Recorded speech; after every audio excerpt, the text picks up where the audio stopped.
ही everyone, इस video के अंदर हम प्रोडक्शन सिस्टम को डिटेल में पढ़ेंगे। सो बेसिकली प्रोडक्शन सिस्टम जो होता है वो एक टाइप का ऐसा प्रोसेस होता है जिसके अंदर आप इनपुट को आउटपुट में ट्रांसफर करते हो ताकि आप गुड्स या फिर कोई भी सर्विसेज को प्रोवाइड कर सको टू योर एंड यूजर या फिर एंड कंज्यूमर्स। बेसिकली इसके अंदर आपके पास क्या होता है, रॉ मटेरियल्स होते हैं एंड आप रॉ मटेरियल्स का यूज करके उसे फिनिश्ड आउटपुट्स में कन्वर्ट करते हो ताकि आप उसकी हेल्प से कोई भी एक गुड को क्रिएट कर सको या फिर सर्विसेज को दे सको। ठीक है, तो क्योंकि नाम इसका प्रोडक्शन, तो प्रोडक्शन का मतलब यही होता है इनपुट को आउटपुट में कन्वर्ट करना, तो इससे आपको याद रहेगा।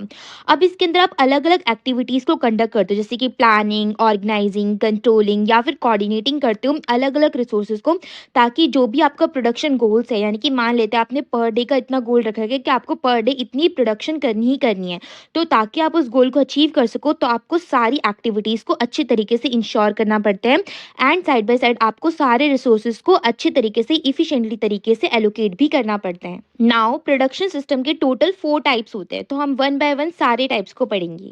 First type will be job production system. Job production system जैसे कि नाम से ही क्लियर हो रहा है, इसके अंदर हम क्या करते हैं, जो भी पर्टिकुलर पर्सन होता है वो एक कस्टमाइजेशन प्रोवाइड करता है कंपनी को एंड उस कस्टमाइजेशन के बिहाफ पर ही जो कंपनी होती है वो उस कस्टमर के लिए यूनिक प्रोडक्ट्स बनाती है ताकि जो भी कस्टमर की स्पेसिफिकेशन है, जो भी कस्टमर ने ऑर्डर दिया है उसकी रिक्वायरमेंट को फुलफिल करा जा सके। यानी कि जॉब प्रोडक्शन के अंदर क्या होता है, जो कंपनी होती है वो कस्टमाइज्ड प्रोडक्शन क्रिएट करती है कंज्यूमर के लिए। अब इसकी कैरेक्टरिस्टिक्स सीखते हैं। फर्स्ट, इसके अंदर जो भी प्रोडक्ट होता है वो यूनिक होता है क्योंकि कस्टमर क्या होता है अपनी स्पेसिफिकेशन देता है, फिर उसी के बेस पर जो कंपनी होती है वो प्रोडक्ट को बनाती है।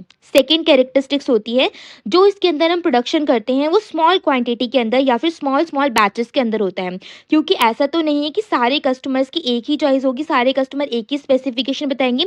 हर एक कस्टमर की अलग अलग स्पेसिफिकेशन हो सकती है, तो इसमें हम छोटी छोटी क्वांटिटीज में अपने प्रोडक्ट को बनाते हैं। थर्ड कैरेक्टरिस्टिक इज, जो भी लेबर इसके अंदर काम करते हैं जॉब प्रोडक्शन के अंदर, वो कैसे होने चाहिए, स्किल्ड लेबर होने चाहिए क्योंकि उन्हें हाईली कस्टमाइजेशन को हैंडल करना पड़ता है। फोर्थ इज, इसके अंदर एक फ्लेक्सिबिलिटी का भी की फीचर होता है जिससे इसके अंदर हम कोई भी क्विक चेंजेस कर सकते हैं, जो भी हमारे कस्टमर की डिमांड होती है उसी जैसा प्रोडक्ट चाहिए होता है उसके बेस पर। फिफ्थ कैरेक्टरिस्टिक्स इसकी होती है कि इसमें जो हमारा टाइम पर यूनिट लगता है वो काफ़ी ज़्यादा या फिर हम कह सकते हैं लॉन्गर हो सकता है, क्योंकि इसके अंदर हमें कस्टमाइजेशन रिक्वायरमेंट के बेस पर कस्टमर के लिए प्रोडक्ट को बनाना पड़ता है। नाउ इसकी एडवांटेजेस देखते हैं। सो फर्स्ट एडवांटेजेस, सबसे पहले एडवांटेज तो यही है कि इसमें कस्टमाइजेशन होता है, पर्सनलाइजेशन होता है प्रोडक्ट्स का, तो कस्टमर जो है वो अपनी नीड को मीट अप कर सकता है आसानी से। सेकंड, इसके अंदर high level of quality control को ध्यान में रखा जाता है क्योंकि हर एक प्रोडक्ट को केयरफुली क्राफ्ट करा जाता है। ठीक है। थर्ड इज, इसके अंदर जो भी ऑफर्स की अपॉर्चुनिटीज़ होती हैं उसमें काफ़ी ज़्यादा क्रिएटिविटी को ऐड करा जाता है, इनोवेशन को ऐड करा जाता है प्रोडक्ट का डिज़ाइन बनाने में, मैन्युफैक्चरिंग प्रोसेस भी काफ़ी ज़्यादा स्मूथली इसमें रन करा जाता है। फोर्थ इज, ये नीश मार्केट में भी एंटर कर सकता है बिकॉज इसके अंदर यूनिक कस्टमर रिक्वायरमेंट होती है। फिफ्थ इज, इसके अंदर हमें काफ़ी ज़्यादा जॉब अपॉर्चुनिटीज़ भी मिलती हैं उन सारे लेबर्स और वर्कर्स को जिनके पास स्किल है। नाउ लेट्स सी इसकी लिमिटेशंस क्या क्या होती हैं। तो पहली लिमिटेशन ये हो सकती है कि जो भी हमारी प्रोडक्शन कॉस्ट लगती है कंपनी की वो काफ़ी ज़्यादा लगती है क्योंकि ये कस्टमाइजेशन के बेस्ड पर बनता है। सेकेंड लिमिटेशन होती है कि इसमें जो भी टाइम लगता है कंपनी को प्रोडक्ट को बनाने के लिए वो काफ़ी ज़्यादा लंबा टाइम होता है। थर्ड इज, इसके अंदर लिमिटेड इकोनॉमिक्स ऑफ स्केल होता है। फोर्थ इज, कभी कभार डिफिकल्टी भी हो जाती है इन्वेंट्री को मैनेज करने में या फिर फोरकास्ट करने में कस्टमर के डिमांड के अकॉर्डिंग प्रोडक्ट को बनाने में। नाउ जो सेकेंड टाइप का हमारे पास प्रोडक्शन सिस्टम होता है वो होता है बैच प्रोडक्शन सिस्टम। इसका मीनिंग देखते हैं पहले। जैसे नाम से ही क्लियर हो रहा है बैच प्रोडक्शन सिस्टम है, तो इसके अंदर जो भी कंपनी प्रोडक्ट को बनाती है वो ग्रुप्स में बनाती है या फिर बैचेस में अपने प्रोडक्ट को बनाती है, जहाँ पे जो हर एक बैच होता है उसको सेम प्रोडक्शन प्रोसेस से गुजर कर जाना होता है। ठीक है, यानी कि हमारा प्रोडक्शन जो प्रोसेस होगा वो तो सेम रहेगा लेकिन इन प्रोडक्ट्स को ग्रुप में या फिर बैचेस में बनाया जाता है। इसकी कैरेक्टरिस्टिक्स देखते हैं। पहली कैरेक्टरिस्टिक्स है कि जो भी कंपनी जो प्रोडक्ट इसमें मैन्युफैक्चर करती है वो बैचेस के अंदर करती है, लॉट्स के अंदर करती है और हर एक बैच की अपनी खुद की स्पेसिफिक क्वांटिटी होती है। सेकंड, जो भी इसके अंदर प्रोडक्शन प्रोसेस का कंपनी यूज़ करती है उसको डिवाइड कर देती है अलग अलग स्टेजेस के अंदर एंड हर एक स्टेज जो होता है वो कंप्लीट होता है for one batch before moving on to the next. Third characteristics हमारी ये हो सकती हैं कि इसके अंदर फ्लेक्सिबिलिटी भी एग्जिस्ट करती हैं, बिकॉज इसके अंदर हम कोई भी प्रोडक्ट को स्पेसिफिकेशन के अकॉर्डिंग जो कंपनी है विद इन अ बैच उसको चेंज कर सकती हैं। फोर्थ, इसके अंदर हमारा ये होता है कि हमारे पास जो भी प्रोडक्शन टाइम पर यूनिट लगता है वो रिलेटिवली कम होता है as compared to job production. ठीक है। फिफ्थ, इसके अंदर standardisation of process and equipment is key to ensure consistency within each batch. Now इसकी लिमिटेशंस क्या-क्या होती हैं? तो पहली लिमिटेशन क्या है कि हमारा जो सेटअप करने का टाइम लगता है हर एक बैच को, वो काफ़ी ज़्यादा लंबा लगता है एंड इसका जो इम्पैक्ट होता है वो कहीं न कहीं प्रोडक्शन टाइम पर पड़ सकता है। फोर्थ, जो भी हमारे बॉटलनेक्स यानी कि जो भी हमारे लूप होल्स होते हैं, वो कहीं न कहीं आ सकते हैं अगर एक प्रोसेस में कमी रह गई, ठीक है? उससे हमारा जो एंटायर बैच होता है वो कहीं न कहीं डाउन चले जाता है फिर। थर्ड लिमिटेशन हो सकती है कि इसके अंदर जो फ्लेक्सिबिलिटी होती है वो लिमिटेड ही होती है, ठीक है? फोर्थ लिमिटेशन इज इसमें कहीं ना कहीं डिफिकल्टी हो जाती है इन्वेंट्री को मैनेज करने में for various batch sizes. Now let's see third type का हमारा प्रोडक्शन सिस्टम क्या होता है। तो इसका नाम है मास प्रोडक्शन। अब जैसे नाम से ही क्लियर हो रहा है, मास का मतलब क्या होता है, लार्ज क्वांटिटी में अपने प्रोडक्ट को बनाना। तो इसके अंदर भी जो कंपनी होती है वो लार्ज क्वांटिटी में प्रोडक्ट को प्रोड्यूस करती हैं of standardised products using assembly line techniques का यूज़ कर कर। कैरेक्टरिस्टिक्स में पहली कैरेक्टरिस्टिक है कि इसके अंदर जो वॉल्यूम होती है प्रोडक्ट की वो हाई होती है विथ स्टैंडर्डाइजेशन प्रोसेस। सेकेंड, इसके अंदर स्पेशलाइज्ड मशीन्स का यूज़ करा जाता है एंड ऑटोमेशन का यूज़ करा जाता है इफिशिएंसी को इंक्रीज करने के लिए। थर्ड कैरेक्टरिस्टिक इज दैट जो इसमें लेबर होते हैं उनका डिवीजन करा जाता है ताकि हर एक लेबर को अलग अलग उनका स्पेसिफिक टास्क दिया जा सके। फोर्थ, जो इसमें प्रोडक्शन की रेट होती है वो फास्ट होती है एंड शॉर्टर साइकिल टाइम्स होते हैं। फिफ्थ, प्रोडक्शन की जो कॉस्ट होती है वो कम होती है due to economics of scale.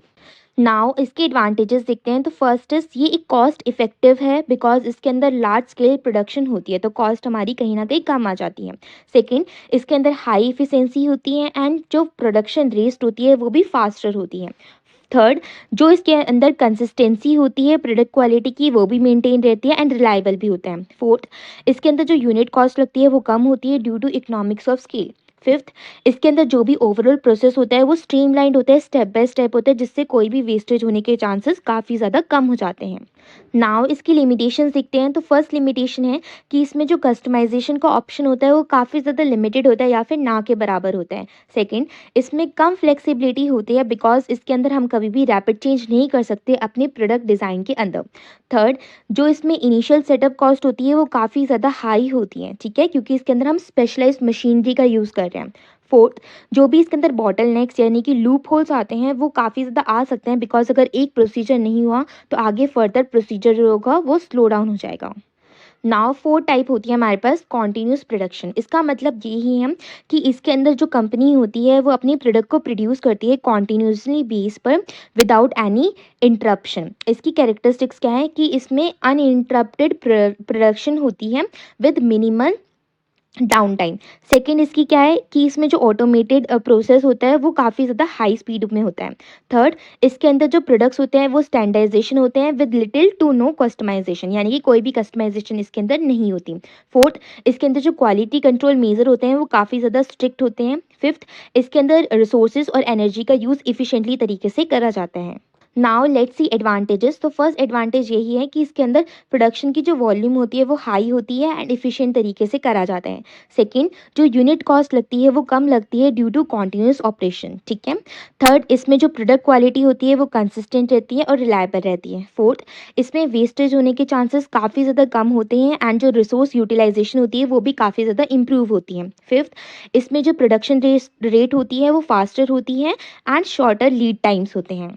Now let's see limitations. तो पहली लिमिटेशन यही है कि इसमें जो फ्लेक्सिबिलिटी का ऑप्शन है वो काफ़ी ज़्यादा लिमिटेड है या फिर ना है, क्योंकि जो कस्टमर होते हैं वो कस्टमाइजेशन नहीं करवा पाते। सेकंड, इसमें जो इनिशियल सेटअप की कॉस्ट लगती है वो काफ़ी ज़्यादा हाई लगती है बिकॉज इसके अंदर स्पेशलाइज्ड इक्विपमेंट का यूज़ करा जाता है। थर्ड, इसके अंदर जो भी डिस्ट्रप्शंस होते हैं, जो भी लूप होल्स आते हैं, अगर वो अच्छे तरीके से नहीं हुए, उन लूप होल्स को नहीं भरा गया, तो इस तरीके से क्या हो सकता है, ब्रेक डाउन हो सकता है कॉन्टिन्यूस प्रोसेस के अंदर। अगर कोई भी मशीनरी खराब हो गई तो आगे फर्दर प्रोसेस नहीं होगा क्योंकि कॉन्टिन्यूसली होता है। फोर्थ लिमिटेशन कैन बी, अगर किसी भी प्रोडक्ट को आपको कस्टमाइजेशन करवाना है या फिर अपने रिक्वायरमेंट के अकॉर्डिंग बनाना है तो इसके अंदर कस्टमाइजेशन नहीं होती तो आपका जो डिज़ाइन होगा वो चेंज नहीं हो सकता प्रोडक्ट का।